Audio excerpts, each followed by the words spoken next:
India's fuel exports to the European Union surged by 58% in the first 3 quarters of 2024, largely powered by refined Russian crude oil. Now, this increase aligns with a major rise in India's imports of discounted Russian oil, which accounts for nearly 40% of India's total crude purchases. Since sanctions on Russian oil imports by the EU and G7 were introduced, India's role as a major refining hub has only expanded. The country has met Europe's diesel demand while sidestepping direct restrictions on Russian crude itself.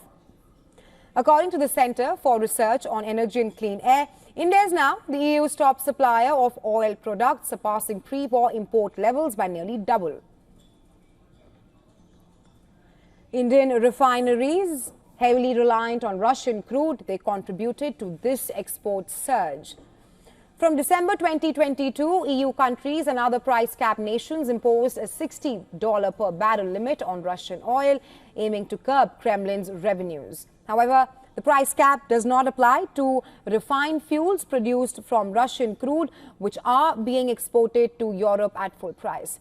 CRA reports that India's exports derived from Russian oil have totaled over $7.7 billion since the cap's implementation, with shadow fleets transporting over 80% of Russian crude to circumvent sanctions.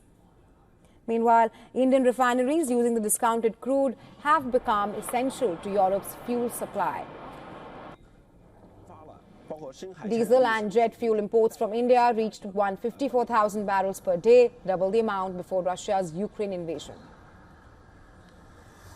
This reliance has raised questions about the efficacy of sanctions as Russian revenues indirectly grow through third-party refineries and complex supply chains.